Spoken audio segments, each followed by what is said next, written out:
All right. Tupac. Me against the world. Me against the cold. I'm currently a little under the weather. Called in sick today. I don't feel awful. I just don't have very much energy. So this is going to be a low energy video. Couple quick administrative things before I start. I was reading some comments and I have Twitter and I have a Patreon.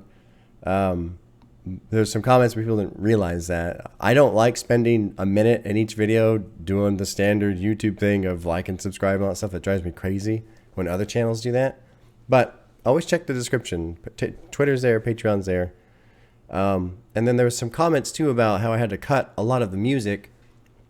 And I forget that each video has a variety of a varied audience. And so whoever's watching the Whole Lotta Red review isn't necessarily watching Illmatic or Me Against the World. And I forget different people are watching. And so to those of you who were upset that I had to cut so much music out on the reaction to Me Against the World, it's because I had to. YouTube blocked the video. The original uncut video was blocked. This happens all the time, but it's completely random. It's based off the copyright holder. So my Illmatic review or reaction is up, uncut, because the copyright holder is fine with it. The people that own Me Against the World are not fine with it, so they blocked it. So I had to go back and cut out a lot of the music, which sucks. I hate it. I hate doing that, but that's just the way it is. And it happens pretty often. And even worse off is some people want you to cut out 50% of the music, some want 70% of the music, some want 25% of the music out, and there's no way of my knowing. So I just have to go in with a cleaver and hack out all this music, and it is what it is. On to Tupac, the album, misconceptions, the whole bit. This week for me has been probably the most profound thus far in my journey into hip-hop, because for those of you who have seen the reaction, I started off the video talking about what my perception of Tupac was back in the day when he was alive and he was very much in the spotlight. I didn't like him. He's got all his tattoos. You know, I was jealous because he had all these muscles and the girls think he's hot and all this shit. And I think he's just, you know, this gangbanger and all he talks about is shooting people and drugs. And all this. I mean, just the standard cliche bullshit misconception of Tupac. And the album, first of all, the album it blew me away. It really did blow me away. What he was saying in these songs, I laugh because I'm still just surprised at the idea that I view Tupac as a role model. And there are so many things about this guy that I like now that I know him better, now that I know what his actual thoughts are and what he's actually said rather than what other people have said about him. And it bums me out in two ways. One, that I was so 100% wrong about him. And that one I'm okay with in the sense that sometimes in life, it's good to be wrong. It's good to be wrong because we get these ideas in our head and we freak out about stuff, and then we go through the actual thing and find out, oh, that was pretty easy, you know? And so I feel like there are times in life when it's important to be wrong to help kind of alleviate anxiety and worry. The insult for my injury on how wrong I was about Tupac is after listening to him talk, you know, talking about how he feels guilty if he's got $3,000 in his pocket and he gives somebody $1, he feels wrong. Like, that's wrong. He should be giving him more than that. And him talking about how it doesn't make any sense that there's a system where there's millionaires that have multiple houses, and then there's other people that don't even have electricity. Other people can't even feed their kids. Like, hearing him talk about these issues with such passion and just frustration, it made me feel like Tupac's the kind of guy who I could have just sat down with and talked to for hours. Yeah, every now and then you hook up with some friends and you're hanging out, you're drinking, you're smoking, you're doing whatever, and you kind of get into some of these topics, social topics, political, whatever, and you have this great experience where between the 2 or 3 or 4 of you, you figure out all the problems in the world and you solve them, and yeah, that's right, and that's it, right? I feel like I would have had conversations like that with him. And so that one, it almost hurts to have such a negative misconception about a person who I share so many ideas with just because I was misled by fucking media again. And my hatred for the media is probably well known at this point. And every day it seems to just grow stronger. Man, it's the lie of omission, guys. It's the things that they're specifically not saying. So there's that, you know. And then another misconception that he hit me with in the album, I don't remember what track it is, but he's talking about how he's explaining to the judge people are trying to kill him, and that's why he had the 45 with one in the chamber. In that concept, him saying that right there, especially with everything that just happened with Kyle Rittenhouse and all this other stuff, and I'm not going to touch on that, but just this idea of gun ownership and self-defense and who's allowed to do it. Because in my opinion, I don't really have a strong opinion about guns. I feel like, you know, there is some verbiage in the Constitution. I personally am okay with people who go hunting. I'm okay with the idea of home defense and stuff like that. But as you get further into the gun ownership, I start to lose a little bit of support for that, just because it's like, don't think people need 20, 30, 40 guns.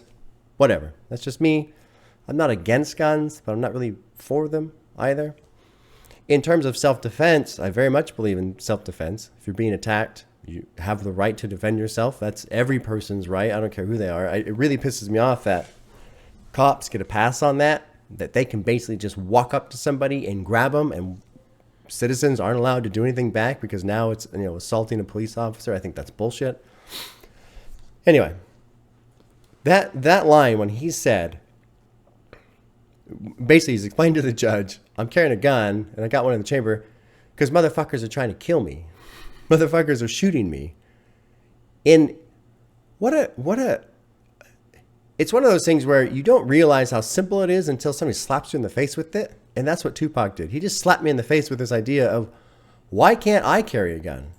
Because I've always had this misconception, or this perception, maybe it's not a misconception, but I've always had this idea that, oh, yeah, it's all these criminals that are running around with guns, and so they shouldn't have guns. Okay, that in itself is fine. However, these are also people who are being shot at. Like, there's a weird contradiction that starts to form in my mind pretty quickly between you should not be allowed to have a gun because you're a bad person, and you as a person have the right to defend yourself. You know, I think about people who I know in my own life or people who I've seen online who talk about, you know, concealed carry and how important it is and they need to be able to defend themselves and blah, blah, blah. And I go, okay, how many times have you been shot at by somebody else? How many times have you been shot by somebody else? Now pair that to somebody who's being shot at all the time. I'm not saying there's an easy answer here. I'm not saying that one side's right and one side's wrong. I'm just saying this is an idea that really got put into the tumble cycle in my brain by Tupac. And I've never, ever heard somebody say that before, which is fucking mind-blowing to me because it seems so obvious when you just take a second to consider it. So there's that. That line specifically, it really just knocked me upside the head, which was great because that was just such a simple angle that I've never considered, I've never heard someone else say, and I think it's a valid argument to make. You know, especially if you're somebody who supports gun ownership and self-defense. People who are being shot at. Okay, I'm just repeating myself. Let's move on. So there's that. And then there's another concept too that got brought up. I'm gonna let me drag this over real quick. Somebody made a comment, and initially I kind of got like triggered by it, which is great. Oh, let me slide myself over here. I mentioned in the song Dear Mama and missing fathers and all this stuff, and this guy put up a couple days ago, with your thoughts on Dear Mama about fathers missing and so many growing up without a father, have you realized why they're missing? The missing fathers are from people getting killed, you know, dead friends and dead homies, people getting caught up in the game, getting locked up for life, being lost in the maze, which is the vicious cycle of the inner city. And initially, this comment is so great because initially I was kind of upset by it. Like, oh, this guy, he's kind of like coming at me a little bit, which is good because he's fucking right. Because I have always had this perception, because of how it's been portrayed in media, of, oh, the black community has all of these single mothers. But they never say why. They just say that, and they leave it out there, and they throw up this neat little statistics where there's, bar graphs or whatever to make it look like, wow, the black community is just in shambles. Look at all these deadbeat fathers. Look at all these single mothers running around. How come none of the fathers want to be there for their kids? Because they got fucking killed. Or because they got pulled over and they had a little bag of weed in their pocket and now they're in prison for 4 fucking years. Like, there are so many just simple scenarios. Well, I mean, getting killed is not simple. That's a very extreme scenario. But there are so many ways, drug addiction, extreme poverty, so many different reasons why a person would not be there. And then to take that and contrast it to this idea of, oh, you're a deadbeat father. That's fucking bullshit. Like, if I was in prison because of weed, I would every day I would be thinking about my son. Every day. I would not be a fucking deadbeat father. I'd be furious because I can't fucking do anything because the system just screwed me over. So thank you for this comment. Oh, I didn't, I got to give a thumb and a heart there. Absolutely fundamental point, I think. And it's something I've never considered, again, because it's just been this misconception that's been buried in my brain literally for decades, just sitting there dormant, never analyzed, never brought up, never mentioned in the external world. And this is how insidious some of these misconceptions can be. And this is why I want to do this. I want to get this shit out of my head. So this was a fantastic comment. I really appreciate it. I hope I'm not beating it down too hard or going over it too much. What else do I have? I have some notes because I'm tired. I think really that's it. When it comes to the album, I did make a mention of, my only criticism would be that it starts to get a little redundant thematically with the lyrics. You kind of get toward the back end here.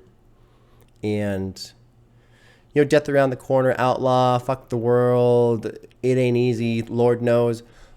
Individually, I think all of those tracks are fine. But I think if you also take, let's just say, for example, those 5 tracks, and you kind of lay them next to each other, you'll see a lot of crossover in terms of the themes and the lyrics.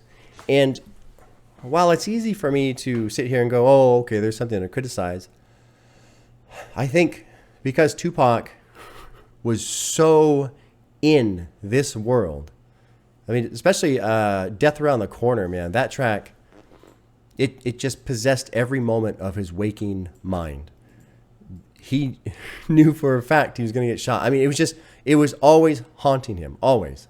And so I put up that criticism from just a musical point of view for an album, but then I immediately want to take it back because of who he was as a person and the life that he was living and what was literally happening to him. He's fucking being shot. Like, you get a pass, in my book.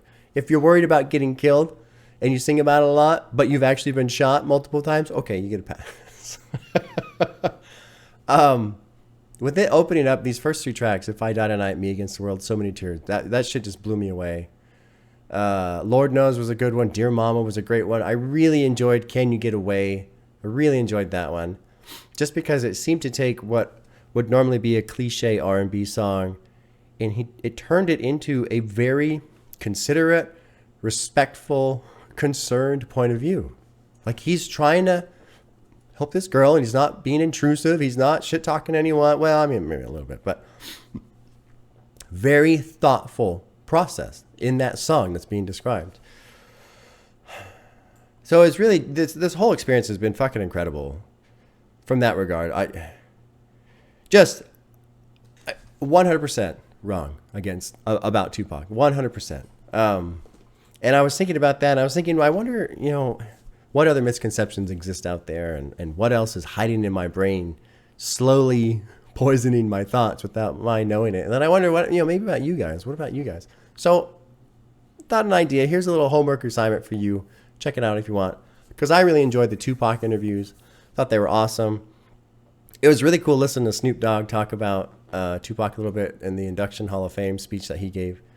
But look up interviews of Marilyn Manson. Okay? Marilyn Manson. I'm sure most of you are aware of who Marilyn Manson is. And if you exclusively listen to hip hop, you probably have this idea of who Marilyn Manson is. Take that idea and go listen to some interviews of Marilyn Manson. Now, I'm not going to sit here and say he is thought-provoking or as intelligent or anything as Tupac. I'm not trying to make a comparison to Tupac. I want you to take your idea of Marilyn Manson and compare it to what he actually says. And just see how they pair. Are they close? Are they way off? And I'm not even saying you're going to like the guy. Maybe you don't like the guy. Maybe you like him even less because of it. But just take those two ideas and contrast them to each other and see where you come out on the other side. Little homework assignment for you. I guess that's it. Great album. Great experience. Very thought-provoking. Very mind-opening. And hopefully tomorrow I'm going to go back to resting on the couch and take some more medicine. And hopefully tomorrow I'm feeling good enough to crack off Reasonable Doubt by Jay-Z. That's the next one on the list. And then after that is To Pimp a Butterfly. I'm excited. I'm excited. All right, y'all. Take care.